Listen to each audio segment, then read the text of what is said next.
Hello, it's Peter Merrick, and I'm in the village of La Jolla, and I want to talk about autonomous cars. I am not for autonomous cars. I remember getting my license 2 days after I turned 16. Yes, I'm that old that you could actually get a license to drive as soon as you pass the test. I want to share with you a story about these scooters, these bird scooters, because this was my lesson why we should be frightened of autonomous cars.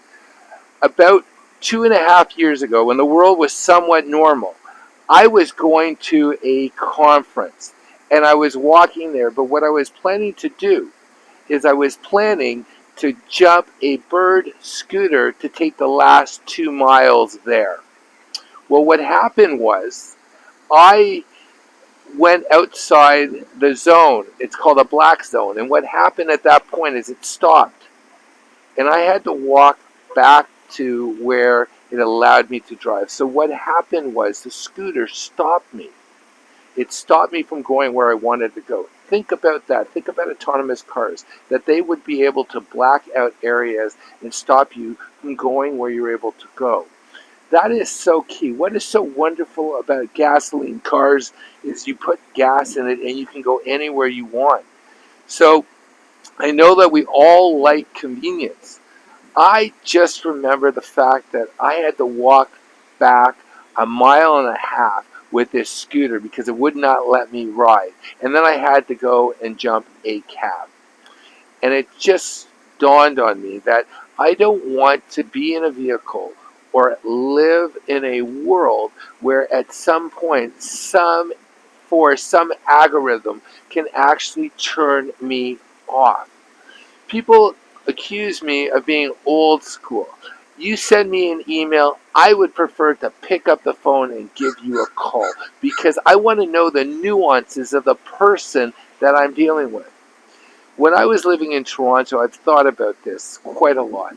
I used to love going to the tunnels. There's 22 kilometers of tunnels connecting every single building. What that means is you don't have to go outside. What I loved about it is I would walk through the tunnels and I'd bump into people that I knew. And I miss that. We all miss human interaction. I remember when I was a kid going on long road trips with my parents, dreaming of having a little television so I didn't have to interact with anyone. That was a kid's dream. As an adult, I look around and what do I see? I see kids in cars not interacting. I see kids going to birthday parties not interacting. I see people going out to dinner and not interacting. And yes, I'm guilty. So do I agree with automation? Do I agree with all the things that are happening? No, I do not. I remember that the reality that I grew up in was so much better. When I was a kid, my parents used to let me run outside, play. And then what would happen is we'd be embarrassed because our mothers would be calling us home for dinner. But we weren't being constantly spied, watched on, being frightened. We weren't being told about some child in the middle of another continent being snatched and making everyone be fearful. I think that when we disconnect from our senses and we go into this computer metaverse, we lose part of our humanity. So I want to go back to these scooters. These scooters were a foreshadowing for me of future events. Cars that drive themselves, fridges that decide what you need and what you don't, and actually having ID, digital ID, all that stuff was an indication when these scooters, these bird scooters, when I was driving it, it turned off and told me I couldn't go in that area.